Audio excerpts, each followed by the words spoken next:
Problem with your answers, witness, is that kung yan ang sagot mo parate, hindi mo inimbestigahan ng husto. Hindi ho. Because you didn't get the information from your intelligence. Good afternoon, Mr. Witness. So, dediretsuin ko na, no? So what we're trying to figure out here kasi is, are you really investigating whether may threat kay VP Sara and whether she threatened the individuals mentioned, including the president? Or are you only investigating the video and finding kung meron siyang crime?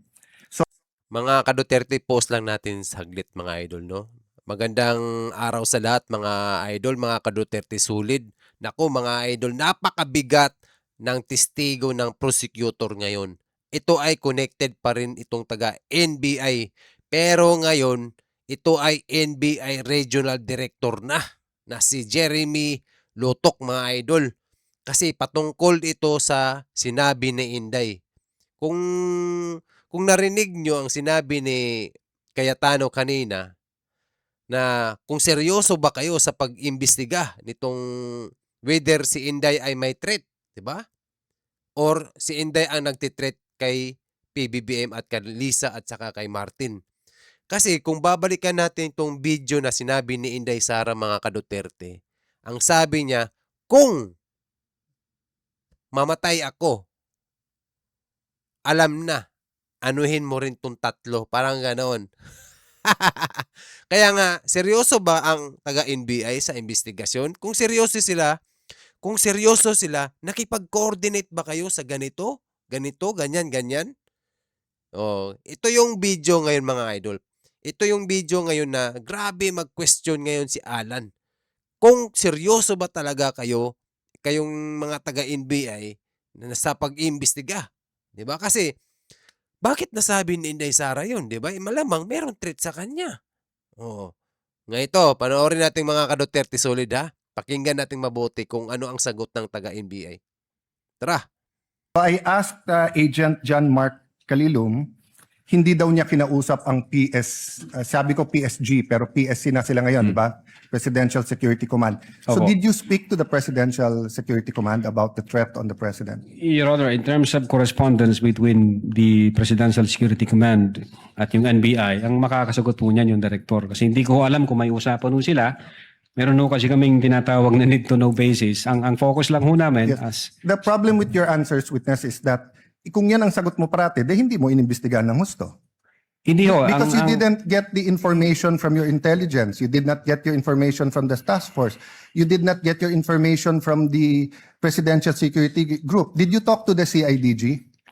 Your No, Honor, may you answer first. Did you talk to the CIDG? no, Your Honor. No. Hindi. But nag-imbestiga din sila, di ba? Pause lang natin. Dito pa lang mga ka-Duterte, sablay na sila. Di ba? Kung seryoso nga sila, di ba? Kung mag-imbestiga, hindi ka pwede mag-imbestiga na parang conclusion nyo lang. Dapat pumunta kayo doon, magtanong-tanong kayo doon sa mga, lalo-lalo na itong mga Presidential Security Group, di ba? Itong mga PSG. O itong mga bodyguards ba, kung sino bang nandyan sa Malacanang. Itong mga sinabi ni, di ba? Ni Cayetano. Or itong CIDG, di ba? Kasi mga ka-Duterte, hindi lang pwede na porket may sinabi itong pangalawang pangulo dahil sa ang sinabihan niya ay ang presidente. Kung balikan natin itong video ni Inday Sara, kaya nanggigigil siya, pakiramdam niya ay siya ang natraidor, parang ganon. Tapos kung mamatay ako ngayon, di ba? Kaya nga gigil na gigil si Inday eh. Ibig sabihin, siyempre, pangalawang pangulo niya na siguro yung intelligence niya nakarating sa kanya. Mag-iingat kayo ma'am. O ano ba, baka may threat sa iyo. Oh, di ba? Wala namang ibang ay talagang nagkaroon na sila ng something itong ngayon. Oh, ngayon, ang NBI, kaya natanong ni Senator Alan Cayetano, kung seryoso ba kayo sa pag-imbestiga? Kasi kung kayo-kayo lang, tapos nagbabase lang kayo dyan sa video na sinabi ni Inday Sara, iyan ay medyo, yan. Kasi dito mga idol, tatanungin siya ni Alan Cayetano patungkol dyan. Kaya bago ako pakinggan muna natin mabuti. Kasi may punto itong tanong ni Alan Cayetano ngayon, ay napakahusay. Kasi hindi ka pwedeng magbase ka lang sa video. Talagang maganda mga idol. Pakinggan natin. Tara. I think so, Your Honor, kasi Yes. may statement sila. So yun din yung tanong nga ng Senate President eh. Kung iniimbestigahan nyo talaga yung buo at kayo ang head at kayo dapat ang mag-imbestiga, bakit hindi nyo kinausap yung mga ibang nag-iimbestiga? Baka may alam sila na hindi. Yung usapan po na yan, it's a matter of intelligence. Hindi ko alam kung may usapan sila o kung wala silang usapan with the director and with the Yeah. intelligence service, Your Honor. Yeah, I'll take that answer, but I think at least alam nyo yung nasa isip namin and what we want clarified. Secondly, sir, all of you, yung apat, you signed the February 10, February 2025 NBI Affidavit of Investigation. Tama po ba, di ba? Yes, Your Honor, our affidavit of Tapos investigation. kasama dito yung verification nyo, basically saying that based on the records, tama tong lahat. No? Verification ng ano po, Your Honor? Ng, Sa dulo, nag-sign kayo ng verification. verification of non-forum shopping, Your Honor? Yes. And Opo. that, aside from non-foreign shopping, give me some latitude because to explain the question. We read and understood its contents and the allegations therein are true based on authentic records. Yes, Your Honor. Yeah. So may mali ba dito? Factually, wala. Na-review mo naman to, no? May konting typo dyan, which is Hindi normal typo, naman. Your Honor. factual. Insofar as I'm concerned, Sino lahat po ba yun- nag-prepare? ang team po namin with the... Tapos pinapirma sa inyo? Hindi ho, kami ho nagtulong-tulong mag-draft ng affidavit of investigation, kung ano yung legal basis namin, and then we agree, and we concluded na ito yon, ito yon, Then ito yon. someone And then, typed it up, then you signed. I asked this because nung tinanong ko kay Agent Mark John Calium, sabi niya, dito nakalagay conditional pero tingin niya absolute. You answered the same thing, it's absolute, pero dito nakalagay conditional. the utterances itself, Your Honor, is what we called event-based condition, ang classification namin. Okay. Yun So, yung utterances, Your Honor. I'll take that answer. I think mas factual yun. But sa paragraph 51, was VP Duterte ever Secretary of the Department of Justice? No, Your Honor, Department of Education. Nakalagay dito, to recall, VP Duterte resigned as the Secretary of the Department of Justice, and she herself admitted that her relationship with the President has become toxic, and she would imagine her Dip, strangling Edmund him and Sinday. cutting off her head. That's typo, Your Honor. That's not a typo. A typo means yung department naging depart. Justice. Department of Justice and Department of Education are two different things. Ang alam If- namin, if- sorry po. Yes, sir. Go ahead, sir. Yeah, Department of Education ang alam Yeah. namin. So, kasi I just filed my counter affidavit sa ombudsman about yung obstruction of justice. Ilang beses ko kailangan basahin kasi nga pag may mali, pinirmahan nyo na sinasabi nyo, no? But anyway, going back to the condition, you mentioned the case of SPO2 Hamata. Yes, sir. But isn't it true that the lis mota of that case was really res judicata and double jeopardy? Meaning, hindi tinake up ng Supreme Court whether or not a condition. Yes, sir. Di ba? Opo. Oh, so that wasn't on point. Kasi I was going to ask, is there a difference if the condition is legal or illegal? Di ba? So halimbawa, pag sinabi ko sa yung, pag natanggal akong Senate President, patatanggal din kita. Okay. Unang-una, legal naman akong tanggalin na Senate President. We always vote. There's nothing there. But if illegal, o pag pinapatay mo ko, papapatayin din kita. Is there a difference if the condition of why I will act or why I'm threatening you is an illegal act? Well, under the law, Your Honor, it says there that even the condition is unlawful. So, regardless of the nature of the condition, Yes. sir. No, I want to get lang into your mind when you sign this because nga medyo novel yung case to for me. Even as a lawyer, I have to do more research and see anong ibig sabihin nito grave threats dito because Post lang natin mga ka-Duterte dito. Si Alan kasi, Senator Alan Cayetano, parang ini-example, parang gusto niyang ipaliwanag ng mabuti kung ano itong tawag sa sinabi ni Inday Sara. Sige, pag mamatay ako at ipapaano ko rin kayo. Parang ganun ba? Anong tawag doon sa ganong case? Kasi kung si Inday Sara ay may threat, 'di ba? Ganun 'yon. Hindi pwedeng sabihin lang din kaya porket may sinabi siyang binantaan niya itong presidente, 'di ba? Binantaan niya itong kaya nga maganda nga ka-Duterte, kaya nga tinatanong ni Alan kung nag-imbestiga ba kayo ng maayos. Kasi kung kayo-kayo lang nagko-conclude kayo kagaya kanina, may sinulat sila doon na si Inday ay nag-resign sa Department of Justice as a Department of Justice. Hindi naman taga DOJ si Inday, taga DepEd naman, 'di ba? Kaya nga tapos tinanong sila, kayong nakapirma diyan. 'Di ba? Yung mga ganun ba part may mga mali, may mga butas. Kasi tinanong sila kung nag-imbestiga ba kayo sa mga ibang ahensya, lalo-lalo na sa part ng presidente. 'Di ba? Kasi may tinatawag silang PSG doon. Oh. Ito yung mga tanong ni Cayetano. Ngayon, binibigyan lang ni Cayetano ngayon ng paliwanag itong mga sinabi ni Indar. Paano pag ako? Ganito as a Senate President. Kasi alam naman natin, wala naman talaga, nagbubutuhan naman dyan. Pero paano pag illegal na pagka, ganun ba? Kasi sa case ni Inday Sara mga idol, kasi alam naman natin nga, nanggigigil talaga siya, pakiramdam ni Inday, parang inaano siya, tinatraidor siya. Ganun ang pakiramdam niya. Kaya nasabi niya yun. 'Di ba? Hindi naman basta magsabi siya nga ganun agad-agad. Siyempre alam naman niya presidente yun, eh.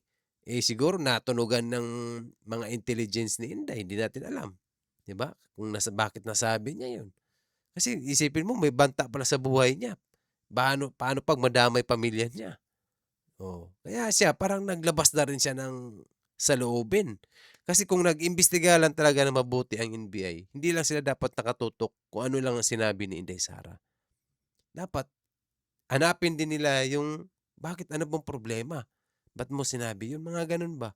O hindi maglabas ng si Inday ng ebidensya niya parang ganun. O ito yung ano niya, amin. Kaya ako nagalit dahil dito, ito, ganyan, di ba? Wala, mahaba itong usapan nila mga ka-Duterte. Kasi ito ay usaping mga matataas na tao. Medyo alam naman natin lahat na si Inday gusto talaga nilang pabagsakin. Yun lang naman yun, eh. Kung 'di ba sabi nga ni Inday noon na kung hinayaan niyo lang ako ng trabaho, wala namang problema siguro kay Inday Sara. Kaso alam nila threat ang Duterte. Threat talaga ang Duterte. Alam nila na si Inday ay tatakbo 'to na pagiging presidente. Kaya malaki talaga ang kumbaga kahit sabihin man ni Inday na wag niyo akong guluhin, talagang guguluhin siya. Kasi banta ang Duterte sa kanila. Banta talaga. Wala nang ibang naku po, alam naman natin lahat na ang Duterte lang talaga ang may tapang. 'Di ba? Kita niyo presidente ngayon. Oh, may tapang ba? Wala. Wala. Walang tapang, promise. Kaya nga ang dami ng nangyayari ngayon. Ay, nako. Tuloy nga natin 'tong mga idol. Maganda 'tong itong pagku-question ni Senator Alan Cayetano sa testigo ng prosecution. Kaya okay lang 'yun. Buti na lang talaga may senador na abogado. Iba talaga mga idol 'no pag abogado ka. Kasi malalim masyado kung tutuusin. Ang halos naiintindihan lang natin ay pinapaliwanag ni Alan Cayetano paano yung part na itong si Inday Sara pala ang may threat. Tapos kaya lang pala nag-threat siya dahil sa may banta pa sa buhay niya. Mga ganun ba? Tapos nag-iimbestiga ba kayo ng maayos? Nag-iimbestiga ba talaga kayo? Mga ganun. Sa mga ibang ahensya. Pero yung ibang mga words na ginagamit dyan kanina, ay sus malalim mga ka-Duterte. As abogado. Yun lang yung mga ano natin dito. Tuloy natin. Kaya maganda tong ginagawa ni Alan. Sayang wala si Marcoleta. Maganda sana kung nandyan si Marcoleta.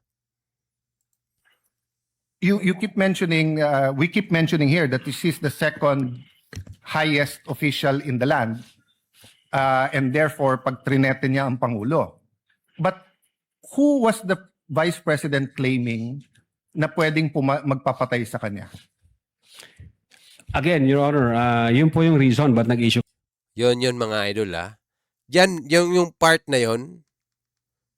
Sino tong tinutukoy ni Inday Sara na sino tong nagpapapatay sa kanya? Dapat maimbestigahan nila yun. Yung part na yan. Pwede nilang talungin si Inday Sara. Di ba? Yung part na yun. O, anong sinabi ni Inday Sara? O, yung tatlong tao. O, yung tatlong tao, si PBBM, si Lisa, at saka si Martin. O, itong part ng video na to ngayon, dyan, hindi makasagot itong testigo. Kaya panoorin natin to. Di ba? kami ng subpoena? No, Gusto po sa namin... reading nyo nung statement niya, sino tinutukoy ng Pangulo na mukhang mag-ooperate sa kanya ng Operation Romanov?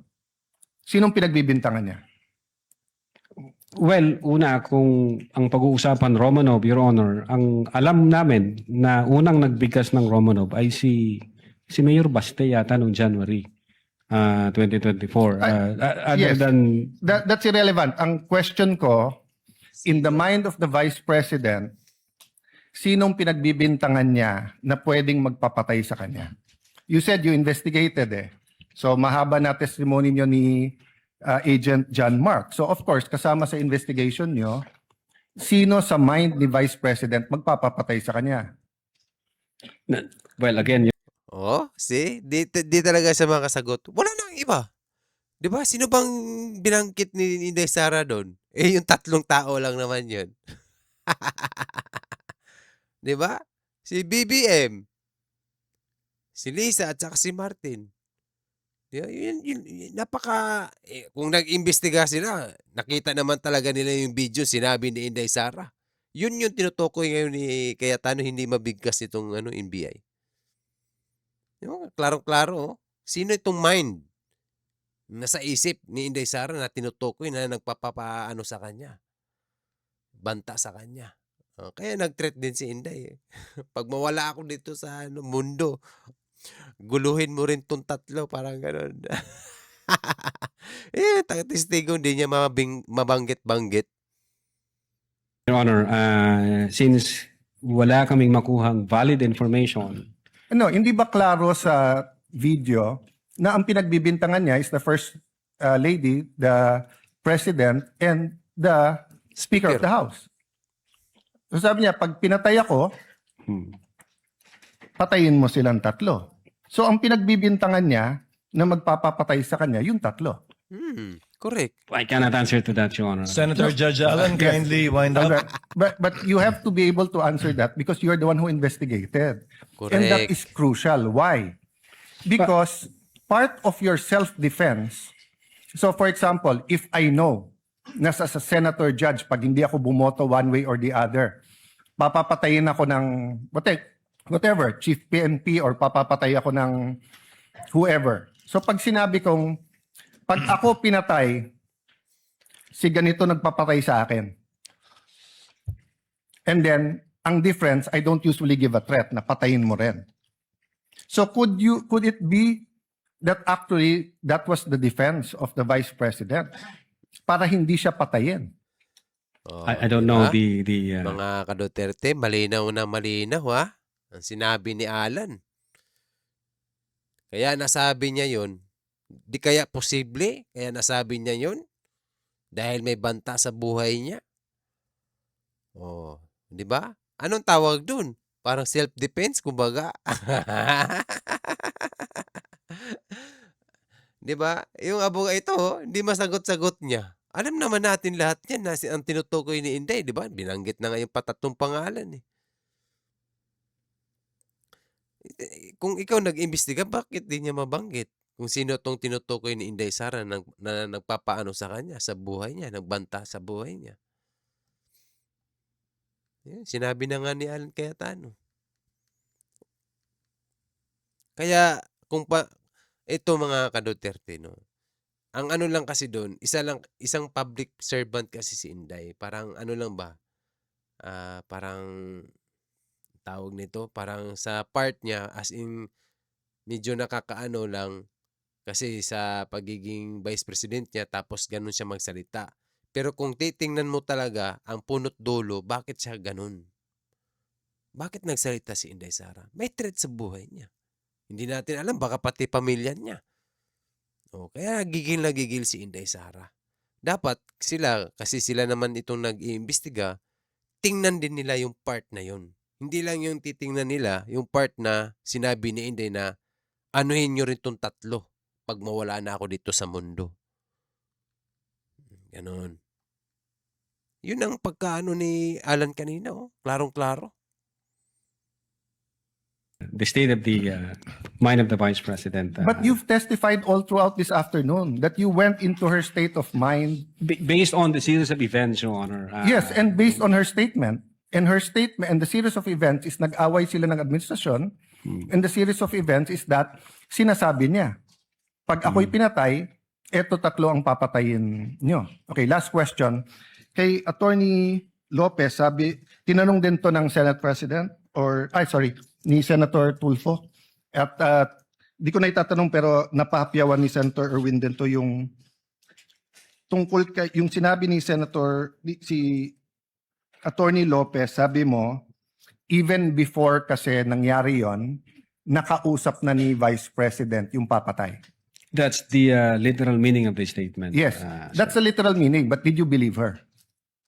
Well, she's the Vice President, sir. So she also said freedom of expression, so you also believe her? Not based on the evidence that what we gathered, sir. No, okay. So I'll stop there, but I'll read to you. Sinabi nyo kasi sedition. Pero tignan nyo po yung page 25 nung sarili nyong affidavit, ha. Si Princess Maui, ang sinabi niya, ano po ba ang pwede niyong maging remedy para matapos na ito? Lalo't nagsisigaw na po ang taong bayan na mag-people power na. So actually, I would consider ang nag-uudyok si Princess Maui. Of course, we can discuss people power, pero tignan niyo po ang sagot niya after yung sa pagpatay. Ang laban ay wala dyan sa EDSA, ma'am. Wala dyan sa mga highway. Ang laban, ma'am, nandun sa loob ng palasyo. Yan ang problema. We appreciate yung expression nyo ng disgust, ang pagkamuhi, ang hopelessness, kasi it reflects kung ano nararamdaman ng maraming milyon-milyon. Alam ko yan, ma'am. Kahit saan ako pumunta, ang sasabihin, binoto namin dahil sinabi mo, iboto namin. So if I look at that statement, parang baliktad. Parang sinasabi niyang huwag kayo mag-people power. Hindi, actually, kung babasahin po natin yung buo, may sinabi siya doon na natutuwa siya sa ginagawa nila. Sa ginagawa nila na active nagrarally. Pero sa people power, ito yung exact. But I won't argue with you. I'm just trying to get into your frame of mind. Yes, Your When Honor. do you believe her and when do you not believe her? And what did you actually investigate? We based everything on the evidence that we've gathered. Thank you, sir. Presiding Officer. Thank you, Mr. Witness. Opo. Thank you, Senator Judge Alan Cayetano. Mga ka-Duterte, hanggang dito lang yung video na yan. Itong patungkol kay Senator Alan Cayetano at saka itong NBI, NBI ano ba to? Regional. Ito si Jeremy Lotok, mga ka-Duterte. Yan, napanood na natin, napakinggan natin. Marami silang, itong testigo nila, maraming pagkukulang. Tama, buti na lang talaga nandyan si Senator Alan Cayetano. Unang-una, kung seryoso sila sa pag-iimbestiga, dapat meron silang mga koordinasyon sa ibang ahensya. 'Di ba? Pangalawa, itong